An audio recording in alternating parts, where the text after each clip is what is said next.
Did you ever open your banking app and see a charge you were not expecting? $300 for a car repair. Not 3,000, not a disaster, just 300. And somehow the car repairing charge feels difficult for you at present. It's not that you are reckless. It's not that you don't work hard. It's that there is no buffer, no financial shock absorber. So what happens next? Maybe you swipe a credit card and that one swipe quietly turns $300 problem into a month of damage. But here's the part nobody explains clearly. You do not need $1,000 to stop this cycle. You do not even need $500. You might need $5. And if that sounds ridiculous, then good. Because by the end of this video, $5 a week will not feel small anymore. The reason most people never start an emergency fund is not income, it's scale. When we hear emergency fund, we imagine 3 months of expenses or even 6 months. That number feels far away, so the brain labels it impossible. And when something feels impossible, we delay. Saving $5 feels pointless. Saving 1,000 feels powerful. So we wait for someday. And that someday never starts. The problem is not that $5 is small. The problem is that you are measuring it the wrong way. Let us run a simple scenario. Suppose on the left side case, you have no emergency fund. And on the right side, you have $5 saved every week. Same person, same income, same unexpected expense. A $300 car repair. If you are on the left side with no emergency fund, you might go with a credit card having APR 22% and minimum payment about $25. But most of that payment goes to interest. The balance lingers. Months pass, the emergency is gone, but the debt remains. Now come on the right side. That's $5 weekly fund.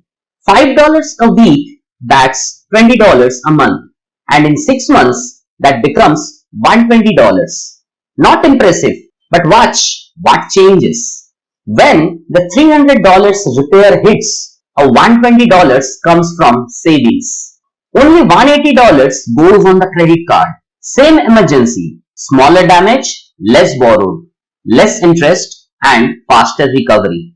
Let's compare the two paths. Left side borrows $300 at 22% interest. If paid slowly, the $300 can easily cost $350 to $400 over time.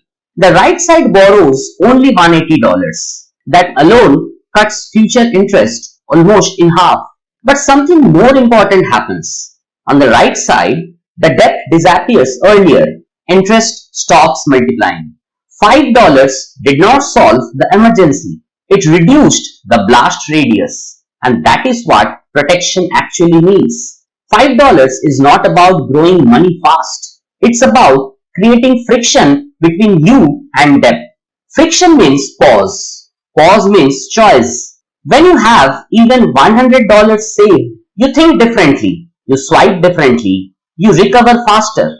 The first $100 you save is more powerful than the next $1,000 because it prevents high interest borrowing. Prevention beats recovery every time. Here is what most banks quietly understand. They do not profit from emergencies. They profit from reactions. When you react with a credit card, time works against you. Interest compounds. Minimum payments stretch the timeline. But when you react with savings, time works for you. Even small savings. This is not about income level. It's about the response pattern. And response patterns can be changed with $5. Here is your rule.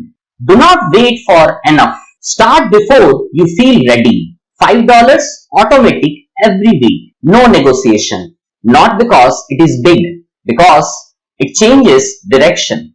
You are not bad with money. You are reacting to pressure without protection. You are millions of working adults. And once the first $100 sits in your account, something else changes. But most people ruin that next step and it pulls them right back into debt. In the next video, I will show you exactly where your first Fred dollar should go because the system already has a plan for it. Thanks for watching the video.